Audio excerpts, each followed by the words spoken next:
Good morning. I'm glad that you guys are here. A couple of months ago, I was talking with Glenn, and we were planning sermon series and just saying, what would be good to talk about, or what's something that would be good for us to, work through as we're planning through some of these things. And I started to talk about this thing I experienced, and he actually had similar experiences here, where we were looking around us, going, there's a lot of relationships that I see, and I don't just mean like marriages or that type of thing. I mean coworkers, friendships, family members, you name it. Just any kind of relationship where I keep watching people that value one another, and amidst that moment of valuing one another, something happens. There's like this conflict, frustration, disagreement, like as small or big as you want to make it. And for whatever reason, I just keep seeing people have more and more distance between them. Where suddenly you see those friendships or those relationships, and they're suddenly moving apart. And I don't mean anything like crazy insidious. This isn't like out of betrayal or hurt or something like, or like deep kind of hurt that would cause this. I'm talking about moments like over a simple disagreement, or over a small annoyance, or over a political preference, or an ideology, or a viewpoint, or over a misunderstanding of some kind. And inevitably, for whatever reason, two people enter into this particular moment, and there's value for each other. They care about each other. And yet, it's just like you can see there becoming a divide as they slowly back away, and they move away from one another. And so I was articulating this to Glenn, and he was like, yeah, I see the exact same thing. And so I made this comment where I said, I don't think many people know how to move towards each other during times of conflict. I think we're really good about moving away, but I don't think most of us know how to move actually, like in those moments, when whether it's small attention or whatever, you even go as far as use the word conflict, depending on your level of comfort. But I don't think we know how to move towards each other, and I keep seeing people be pulled apart, and Glenn was like, we should talk about that. That seems really important, especially with regard to our mission. If our mission is to love people, right, the acceptance and freedom of Jesus Christ, we want to be anchored in this idea of love, and we're going to need to talk about what it is to move towards each other. And so that's what this entire series is about. That's what created this series. That's where this comes from. It's called Beg to Differ. We're going to be talking about it for the next 3 weeks as we engage in this. So right now, just to have this kind of hit home for you, just for the sake of today, here's what I want you to do. Just a quick exercise is, I want you to think of people in your life that you actually care about. Call them to mind. Who are the people in your life that you really value? Now, this isn't about you making an exhaustive list right now, so if some of you are like going to town, that's okay. Just for, just to enter into that. Who are some people in your life that you really, really value? Who are they? What are their names? Are these your friends? Are they your coworkers? Your kids? Your spouse? Your family members? For whatever it is for you, who are these people that for you, you're like, I value these people. I'm really glad that these people are in my life. And now I want you to think about, what is it that makes them so incredibly special to you? Right? What's the very thing that you value about them? Think about it for a second. Right? What's the part of you that goes, this relationship matters to me, and I'm really thankful for these people because of this. What is it for you? Now let me ask you a question that's a bit of a right turn. And it's this: are you okay if you never speak to them again? And I know that feels like, of course I'm not okay if I never speak to them. I'm imagining somebody that's valuable to me right now. Like, of course the obvious answer is no. Let me ask you this: are you okay if your heart turns to a place of resentment where they're concerned? Like, are you okay with that? Is that fine for you? Are you okay pushing them away in anger and hostility because you can't see eye to eye on something, or some kind of disagreement occurs, or there's some frustration or whatever it is between you? See, it's really easy to answer that question right now. That answer feels all too obvious, doesn't it? It's like, well, no, these are important relationships to me, so I want this thing. Of course I do. But the reason it feels obvious to you is because you're not in a moment of conflict right now.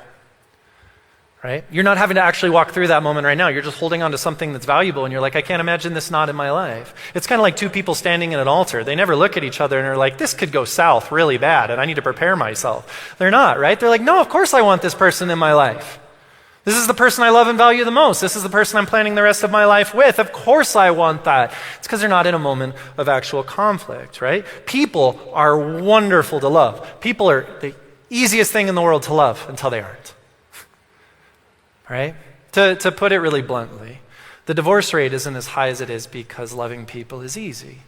It's difficult. It is. It's a deep challenge. And not just in our marriage relationship, in every relationship, it's just a complicated thing. But those people, those relationships, they matter to us. And quite frankly, they matter to God. And you know what, as a church, man, is that important? Think about this, our mission, right? To love people into the acceptance and freedom of Jesus Christ. If we want to hold on to love and move towards people and figure this thing out, this is really important. If we're going to anchor ourselves in the love of God and we're going to seek to love others with his same unconditional love, right? That same thing that we love and cherish for our own lives, then I think at some point we're going to have to talk about what to do when we disagree. Because it gets in the way of this at moments.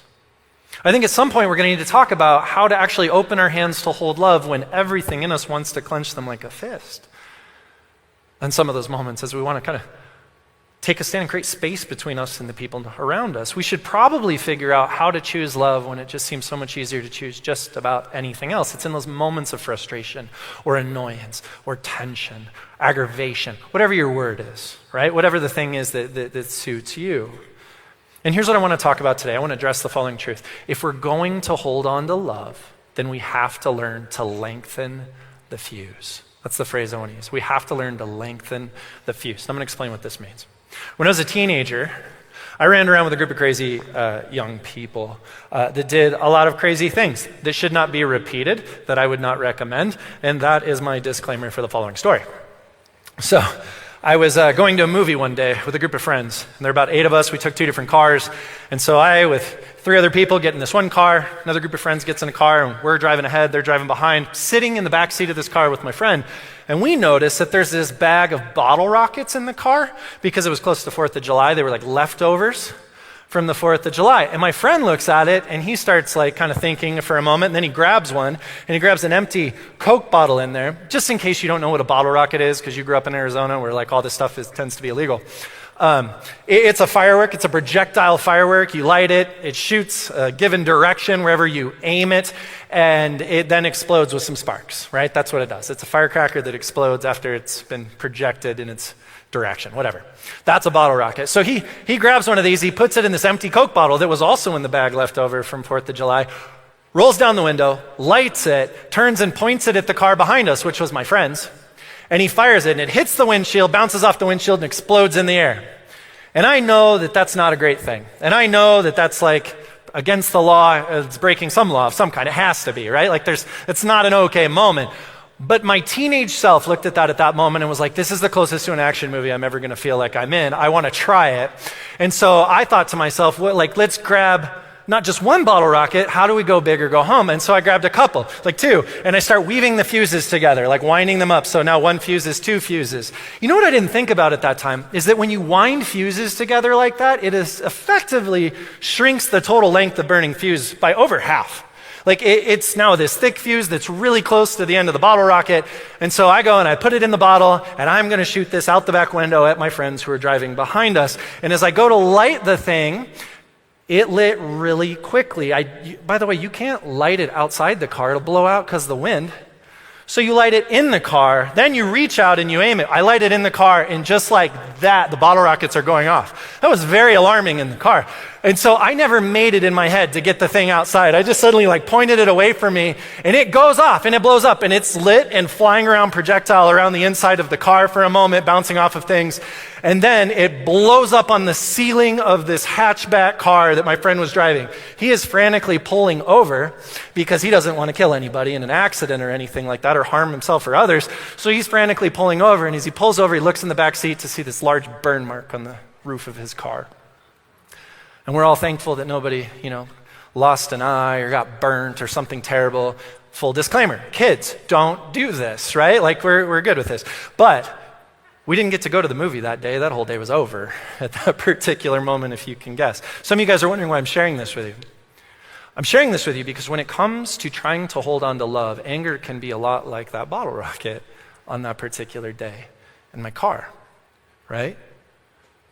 It can be this thing where anger is this very normal human emotion, and it is. Some of you grew up not being allowed to be angry. You're allowed to be angry. It's a very normal part of being a human being. It's an appropriate response to injustice. It's a necessary quality for life at different moments. If you look into something absolutely atrocious and it doesn't create a kind of anger in you, I would check myself on that particular thing. It's a very normal human emotion when it's used healthy. But it can also become explosive.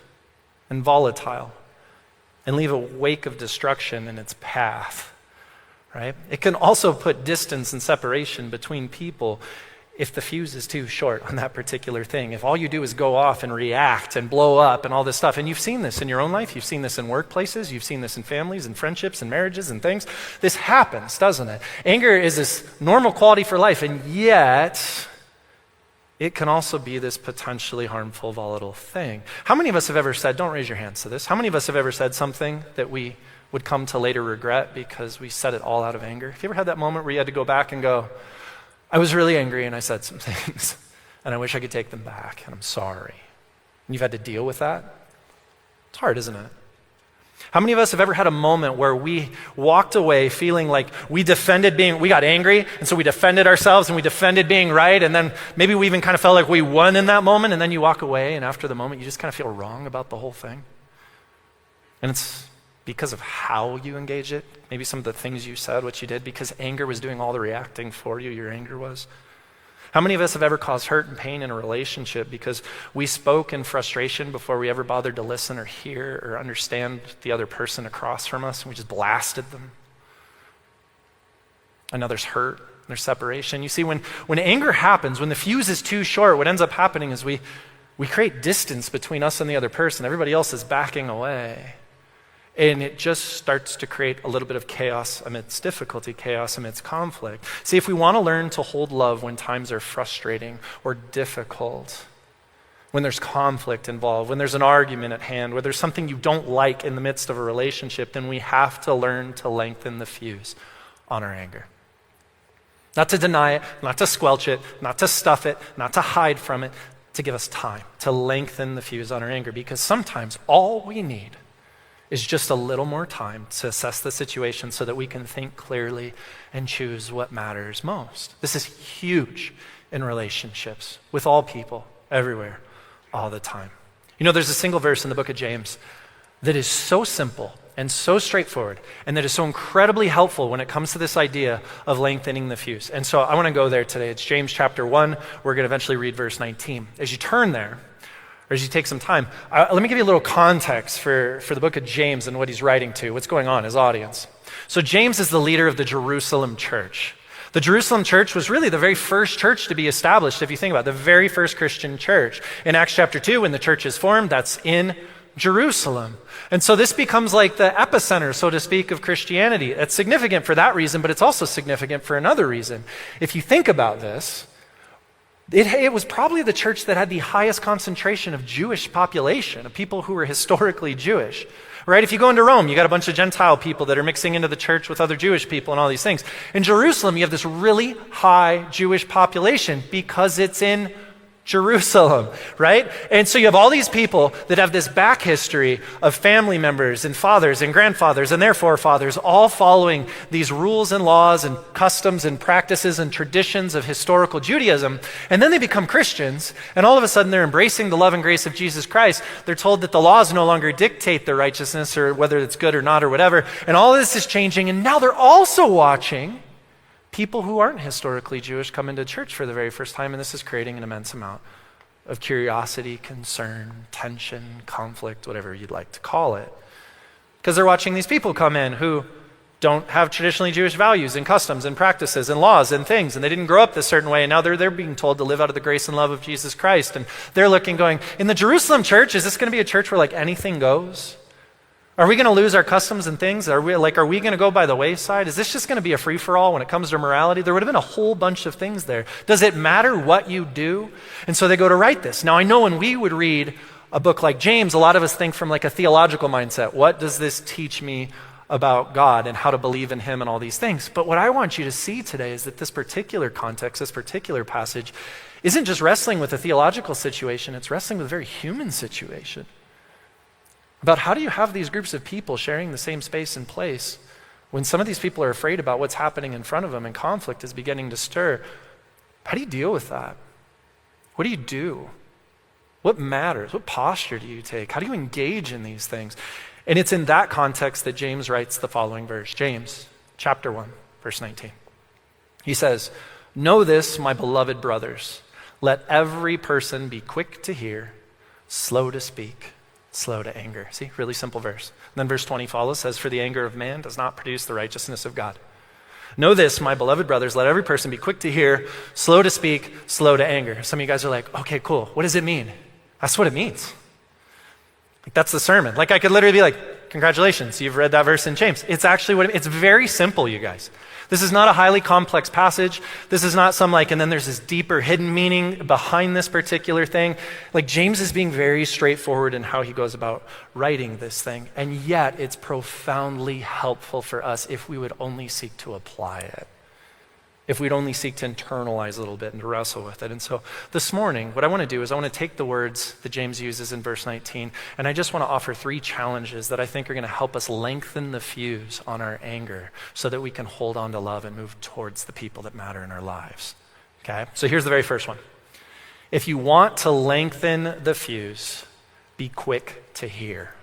Right? James writes, know this, my beloved brothers, let every person be quick to hear. Now I want you to notice something about this particular moment in verse 19, right? When he says, be quick to hear. After this, he tells us to slow down twice, right? So he says, be quick to hear, but then he says, but slow to speak, slow to anger. So this very first thing that he says to us is he's encouraging us to be quick about something, to speed something up, to do this expedited, so to speak. Right? Everything else is about slowing down, except this one place. I think this is James telling us, speed up your ability to listen. Speed up your ability to actually hear what others are saying, because I think if we're honest as human beings, this isn't our most natural predisposition in moments of tension or conflict. Generally, when there's conflict, we turn to care about what we have to say and what we want to do in these particular moments. It's very natural for us. This isn't our normal predisposition to slow down and to hear. Several years ago, my daughters got in an argument with one another. Normally, they spend a lot of time together. Normally, they're really great about kind of loving each other and giving space and all this stuff. But then occasionally, as siblings do, there's one small moment that escalates into World War III in our house, and everybody loses their rational minds. Do you know what I'm talking about? When any of you a sibling, this is a thing, right?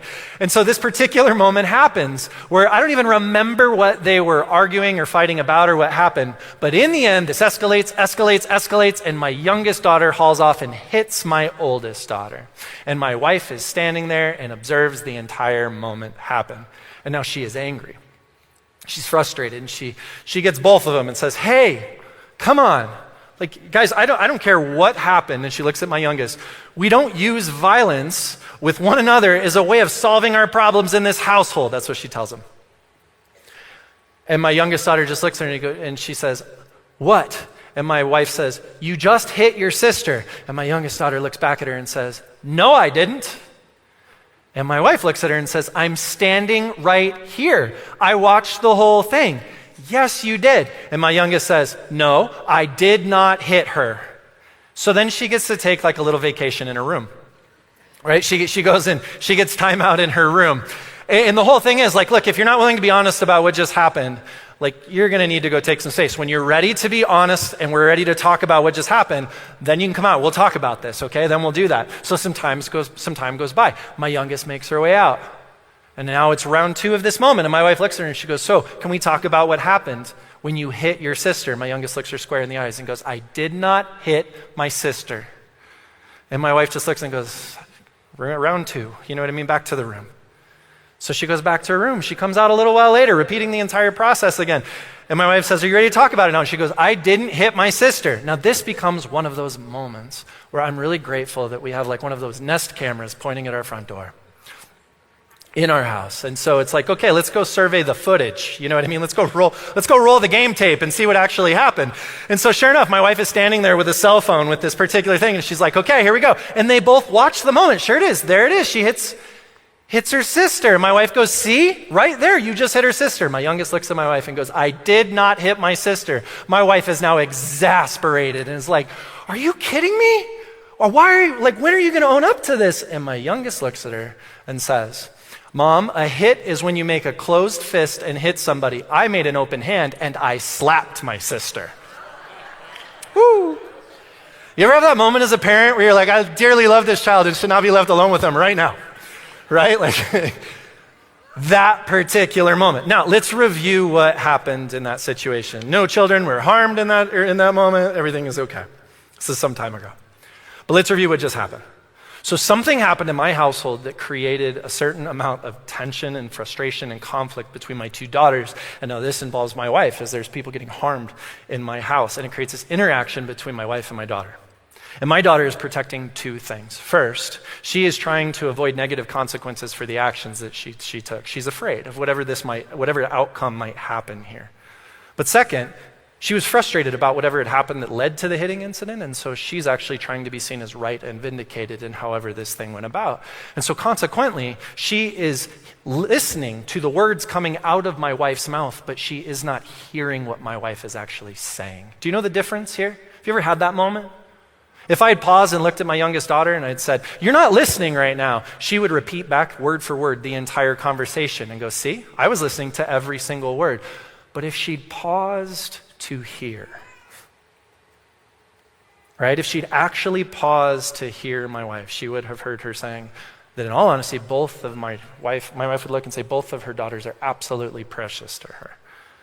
And that she's not okay with anybody harming either one of them, even if it's one of them doing the harming. And there's a value here that she's holding that got violated, and she needs to talk about that. This is important to her.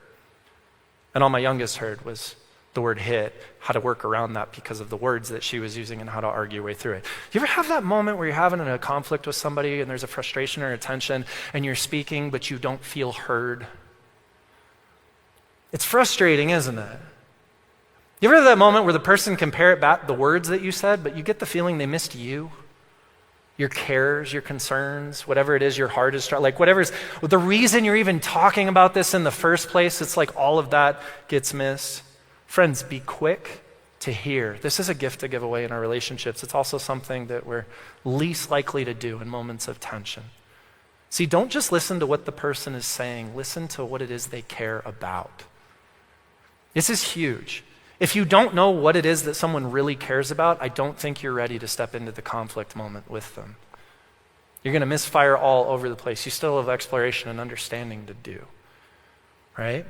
I think James would say, be quick about it. Speed this part up so that you're not simply living in that reaction with them. You're not simply contending and defending and strategizing and all the other things that we want to do first. And this is hard for us, isn't it? It's hard for me. Well, I know that this is hard for me. So because it's hard for us to do this, I recognize there's going to come moments where all of a sudden we're in that tense situation and it's like, okay, I need to be quick to listen, but you're hijacked, you don't know what to do. I wanted to offer you something that I thought might help, like a tool or a resource to use. And it's just 2 questions. And these aren't questions to ask yourself. These are audible questions I would encourage you to ask the other person in this particular moment. And it's this. This will help you be quick to hear. The next time you're in that situation where there's that tension building or there's that frustration or there's that social media post or there's that text message or whatever it is, and you feel all of that starting to bubble up in you, and you're going to throw listening out the door and you're going to rush to action, here's the 2 questions I want you to ask. First, I want you to look at the other person and say, what is it that you really care about here? This is a really important question. Oftentimes in this, what you're going to hear back is the frustrations they have in this and how this isn't okay and this is frustrating, and that's all very wonderful and good because it's part of hearing them. But the second question here is really important, and it's this. And what about this is the hardest part for you? And I promise you, ask this, and what you're going to find is that you start to hear why they really care.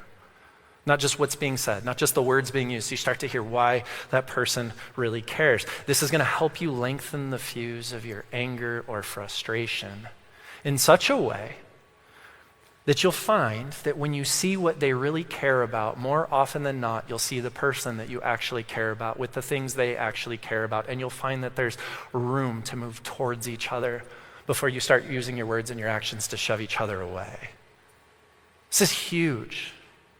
Just pausing here. It's really difficult because it's just instinctual. We want to defend or attack or protect or whatever it is. But man, is this important. And does this become an amazing dynamic in our relationships?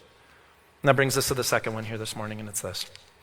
If you want to lengthen the fuse, be slow to speak. If you want to lengthen the fuse, be slow to speak. I am not very good at this one. I'm a preacher. I talk a lot. Like I use my words all the time, not just here, all the time, guys. Like it's part of a thing. This is the one that I usually have to work on the most. James writes this, "Know this, my beloved brothers, let every person be quick to hear and slow to speak." Right? For a group of first century Jewish Christians who believed that they were doing things the right way and that other people needed to be taught a lesson, this becomes an incredibly important reminder for them that James is offering.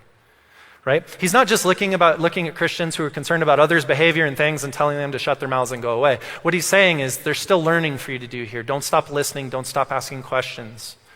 Don't stop engaging. Don't stop engaging in the understanding part of this dynamic yet. There's still more here to wrestle with, more here to understand, to hear others out and not simply live out of the reaction of your words. I think that's why he's not telling them to speed this up. Do you ever notice that when you're angry, when you're frustrated, when there's that moment and you're finally engaging this thing, it's usually not like that you need to be told like, hey, you really need to speed up your talking here. You really need to speed up the amount of things you're throwing at the other person, so to speak. Usually it's like, hey, we might need to tone this down. We might need to pause. We might need to breathe. We might need to take a walk. He's saying be slow to speak. Now, I think there's a couple of potentials for what this might look like in our lives as James is articulating it. Have you ever been in a conversation with someone and as you're talking to them, or maybe this, as they're talking to you, they say something and it strikes you as either something threatening, something you disagree with, something that frustrated you, something that annoyed you, something that was of a different perspective than you, and you immediately go in your head and start strategizing your argument? And you start strategizing what you're going to say? I just want you to know, one, they can see it. Do you know that? It's that moment where you're talking with somebody and they suddenly go hollow, like they're looking through your skull, which is super strange. And you're kind of wondering, are my words just bouncing off their face right now? Are you still here? They can see it. And two, if you're strategizing what you're going to say in your head, what are you not doing? Listening to what they have to say. And if this is a person that you care about and value who's sitting across from you, if this is a person that you're wanting to hold love and operate out of that dynamic in this relationship, well, then you care about what they have to say. Then you pause to listen to this, right? Don't strategize your language while the other person is talking. This is like a great rule for life. Proverbs 17:27 says, whoever restrains his words has knowledge, and he who has a cool spirit is a man of understanding. All this is a challenge to keep seeking wisdom, keep seeking understanding so that you don't live out of the reaction of your words, right? You get to choose those words. The words that you're going to use at some point in this conversation are going to matter. So seek understanding so that you can choose them wisely. But there's another way that I think this particular point in the passage can play itself out, this idea of not being reactive with our words. And I think it's not just in the midst of that actual conflictual moment, but what happens afterwards. Oftentimes there's a moment of conflict, a moment of disagreement, a moment of misunderstanding, a social media blast, a text message thread, whatever it is. And then everybody goes their separate ways. But you don't go quietly, do you? What do? You normally go find another person and you're like, can you believe that idiot? Can you believe this? And you don't hold love in that moment. What ends up happening is we end up being quick to speak about the person to all the other people. Have you ever been in a workplace where this has happened, right? Somebody does something that frustrates you and you immediately turn and have a conversation with 3 other people.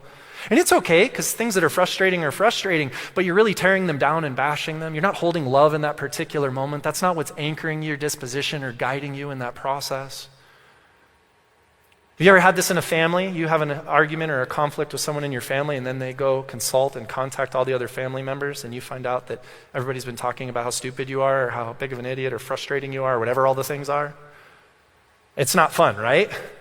See, if I'm really honest, I watch more relationships devolve, back away, just fade away because of this than I do the direct conflict in the first place. And you want to know why? It's because if there's conflict between me and you, we can work this out. There's just a piece where maybe there's a misunderstanding, maybe we can circle back. But the moment you find out that other person has been tearing you down in other places, you lose trust that they actually have your good in mind. And building that back up is a really tough bridge to build, isn't it? It's a really hard thing. See, love isn't just about the moment. It's an operating system with people. It happens when you leave the room. Be slow to speak. Choose your words because they're going to matter when you use them, right?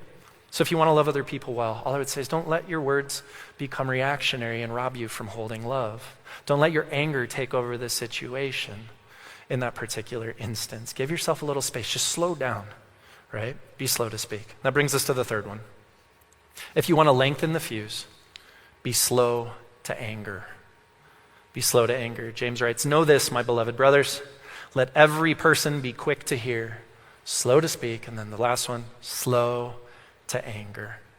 Right? This part of the verse is followed by an explanation of why James says this in the first place. And he says, for the anger of man does not produce the righteousness of God. This is what he tells him.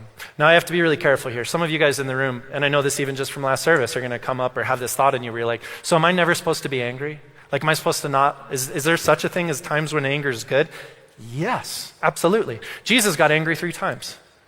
There's other times you can argue that he was frustrated or angry, but you see it really clearly in these 3 instances. We've talked about it before. The first one was when a man with a withered or disabled hand was being used as like a pawn to trip Jesus up by religious leaders who didn't like him. And so Jesus gets angry in that situation. The second was a moment where the temple, there's this court of the Gentiles, meaning one place in the temple where anybody who wasn't Jewish could come into the temple and kind of encounter this system and encounter God, so to speak. And in that era, the Jews had actually filled that entire section with their own needs and money changing and different stuff, and there was no room for anybody else. That's where Jesus flips tables and chases everybody out. He gets angry. And the other moment is when they bring little children to him, and children didn't have a ton of value in the first century, just in terms of the way the public saw them. And so people were like, don't bother this teacher, and they shoved the children away. And Jesus gets mad about it, and he says, no, let the little children come. And he creates space for them. 3 instances where you see Jesus, the Son of God, whom we follow, get really angry. And I want you to notice that each time Jesus gets angry, it's over an injustice that he sees happening to another person. And it makes him angry. He sees this thing and it bothers him to the degree that it makes him angry. And because of that, he creates space and healing, right? In the first situation, he heals the man with the withered hand. In the second situation, he creates space in the temple for the nations. And in the third situation, he draws the children near and he gives them value and worth and a place with God. See, when Jesus gets angry, healing happens. But I think what James is pointing out for us is that more often than not, when we let our anger run amok, hurt happens. And it doesn't always produce the same effect here. Right? That's why he writes this. When we just let our fuse be too short and we lash out in the reaction of all these anger, what ends up happening is we leave a wake of hurt, not healing, behind us. Let me ask you, have you ever hurt someone you loved in a moment that you were angry, only to really regret that when you cease to be angry? And you look back and you're like, I wish I would have done that or engaged that differently. Or have you ever walked into a moment with somebody and all of a sudden tension happens, or it's small, or whatever the thing is, and then just whatever that interaction is, it moves so quickly to where there was like love and goodness, and then there's like hostility and frustration a moment later. I see friends do this, just driving in a car, something gets brought up, and the next thing you know, it's just explosive, and where this was about a day together, it blows apart. I see this in marriages and places. This is when anger takes over, sometimes it leaves a wake of destruction behind it if we're not careful. See, here's the thing. If your fuse is too short, what will happen is you will turn to anger too often, and more often than not, you will leave hurt in the wake behind you. That's what happens here. Anger is a powerful weapon, and it can be used to heal. It can be used to step into injustice. It can be used to rise up in moments that are very difficult. But we should be slow to grab a hold of it in our relationships so that we can breed wisdom and understanding, right? That's why it's important that we find a way to lengthen our fuse. So let's talk about this. There's a lot of reasons why we tend to get angry. There's a whole host of reasons. But more often than not, anger comes from the conclusion we draw about what just happened. Now, don't get me wrong. If I walked up to any one of you right now and I was just like, as an example, and I just punched you in the face real hard, I know that'd be jarring in this room. You'd get angry pretty instantaneously. You'd be shocked, you'd be uncomfortable, and you'd immediately get angry. And there's this kind of like threat response to that. That's all normal and fine. That's not what I'm talking about, right? It's not that kind of moment. Most of the time, in relationships, right? With our friends, with our spouses, with our children, with our coworkers, with the people around us that matter to us, on social media, wherever this thing is, more often than not, anger comes from the conclusion we draw about what just happened. Think about this. In the first century, there were people who were new that came into the church and they were not following the Old Testament laws and traditions. That is a fact. But that's a fact. But it's only enough to lead us to ask more questions about, and now what? And what does that look like? We need to do further analysis, exploration, and create more understanding. That's all that fact does for us right there. But If a group of traditionally Jewish people draw the conclusion that because these people are doing things differently, if we continue down this course, we will lose our way of life and being, well, now there's something to fight for and to protect against, isn't there? If you draw that conclusion, well, now there's a battle to be waged, isn't there? Or if people found themselves thinking, well, because this group doesn't seem to value the laws and traditions and things that we value, I don't think they really value us. I don't think they really care about us and what we've come from and who we are. See, that's a conclusion that you'll draw that ultimately leads you to a place where now there's a battle to be fought. Now there's anger in the mix, right? It's not based on the facts, it's based on the conclusion we draw. Or what if they drew the conclusion that because these people aren't following God, God must be angry at them and then thereby angry at us and we need to fight and stop this whole thing because if we don't, then... See, now there's anger. Now there's a battle to be had that exists in this moment, not because of the facts, because of the conclusions we draw about the facts, right? Anger rarely stems from just the facts. Anger most often comes from those conclusions we draw. It was this last week, actually. I walked into my house, and my family was sitting down at a dinner table, and they were all eating, like harmoniously, just sitting at the table, eating. And I noticed that they were eating some leftovers that were in the fridge. Now, here's what that was. I had gone to a restaurant and I'd bought a meal to take for lunch like the next day and I'd put it in the fridge. That's a fact. I also told my family that there was additional dinner in the fridge in a Tupperware container that they were free to eat that night. That's a fact. And my family was sitting down at the table eating the leftovers that I had brought home and enjoying them. That's a fact. Now I stepped into that situation. And I drew all kinds of conclusions about said facts without ever asking a single question or engaging them with any listening or anything else. Without really thinking about it, I immediately became angry and frustrated and dismayed. Whatever word is most comfortable for you in there. Like I was annoyed that this happened, right? And so without thinking about it, I decided they were all eating my lunch because they were selfish people that didn't really care about my thoughts and feelings. You know, my wife and kids. The people who love me the most, right? And I decided in that moment that they chose not to see how hard I had been working and how tired I was and how I had done this good thing for myself with for tomorrow that I was looking forward to. And out of their own selfishness and everything else, they just didn't care about any of that and didn't see any of these things, right? They just decided they want to do what they want. You know, my wife and kids, the people who see me the most clearly, right? And so I decided in that moment that the course of action that needed to happen was that I needed to take a stand and fight back, or else lunches would forever be taken from me by this horde of greedy people disguised as my family. And I launch into this crazy moment. Seriously, this actually happened. I know it sounds like I'm being dramatic, sorta. Yes, but sorta. I launch into this crazy moment where I'm like, why would you do that? And they're looking at me so confused. They didn't know my plans. They didn't know I was going to take this thing. They didn't know why I'd bought it. They opened up the fridge, you guys. Here's the truth. They opened up the fridge and they're like, hey, let's not waste food. There's leftovers in here. Should we eat those? Those look the best. Let's eat that. I'll eat that. And they went and sat down and were joyously eating together. I march in with all my accusations. Guys, I, like a dictator, started being like, let's create some rules around when food gets to be eaten around here. Have you ever done this? Have you ever found yourself in that moment? Where I'm like, and that's not okay. And I'm going to need you to ask me. As though if there's only a little bit left in the leftovers, they need to call and be like, so I'm looking at this little bit left and I just want to check for permission. That's ridiculous. You laugh, but you know what this is like, don't you? Here's my favorite part. Those leftovers, the container is still in my fridge. They're too scared to touch it because Dad lost his mind. And I don't want to eat it because it's like guilt food now. And we're all just staring at it in there. And now it's just going to get thrown away. Right?